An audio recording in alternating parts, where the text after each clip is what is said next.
Bu gün də sizə çox maraqlı bir kitab göstərəcəm. Kitabxanamın ən köhnələrindən biridir.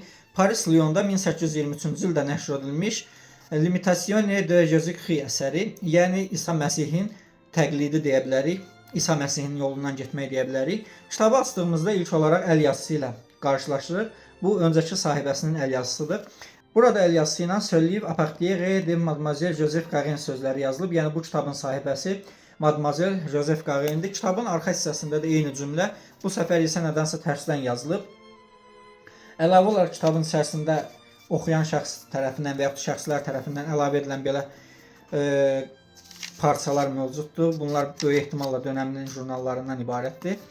Əlavə olaraq kitabın içərisində 5 ədəd çox gözəl qravür var. Bunları da sizə göstərəcəm. Sonra ən önəmli tərəfi kitabın tarixi kontekstdə önəmi var, yeri var, həm dini, həm tarixi kontekstdə. Onu da açıqlayacağım sizlərə. Gəlin qısaca bu illüstrasiyalara, qravürlərə nəzər yetirək tək-tək. Çünki həqiqətən bunlar baxmağa dəyər əsərlərdir. İndi ikincisinə baxacağıq. Təəssüflər olsun ki, bu qravürlərin müəllifini dəqiqləşdirə bilmədim. Qravürlərin alt hissəsində çox kiçik və artıq silinməkdə olan şriftlərlə yazılar var. Hər nə qədər araşdırsam da konkret bir şəxsə referans vermədi. Böyük ehtimalla qravürü nəşr edən qravürçünün adının olma ehtimalı da var. Amma yenə dediyim kimi hər hansısa bir dəqiq mənbə tapılmadı. Hətta kitabın sahibəsini də araşdırdım. O da böyük ehtimalla çox da tanınmış bir şəxs olmadığı üçün haqqında heç bir əlavə məlumat yox idi. Bir digər qravürümüz və sonuncu qravürə keçirik. Onu da qeyd edim ki, bu kitabın orijinalı latıncadır və bu fransızcaya tərcümə edilmiş nəşridir və nəşr olunduğu il də çox önəmlidir. İlk öncə qeyd edim ki, bu kitabın orijinalı 1418-1427-ci illər arasında Thomas Kempis tərəfindən latınca yazılmış De Imitatione Christi kitabının fransızcaya adaptasiya olunmuş versiyasıdır.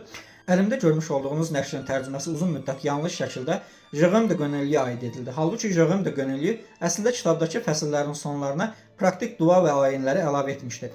Kitabın tam tərcüməsi isə Jean-Baptiste Cussona aid idi. Kitab həmçinin tarixi kontekstdə önəmlidir və bunun üçün Fransa inqilabına getməliyik. Belə ki, 1789-cu ildə Fransa inqilabı başlandı. Napolyon Bonaparte hakimiyyətə gəldi və kilsənin qüvvəsi demək olar ki, devrildi. Lakin 1801-ci il Konkorda əsasında Papa 7-ci Piusla Napolyon Bonaparte arasında müqavilə bağlandı və bu nisbətən xristianlıq güclərinin yenidən qüvvətlənməsinə şərait yaratdı. 1814-cü ildə Napolyon Bonaparte'ın sürgün olunması ilə bərabər Bourbonlar ailəsi hakimiyyətə gəldi və Bourbon restorasiyası deyilən dönəm başladı. 1773-cü ildə ləğv edilən ən güclü katolik icması sayılan Yezuitlər təriqəti yenidən bərpa edildi.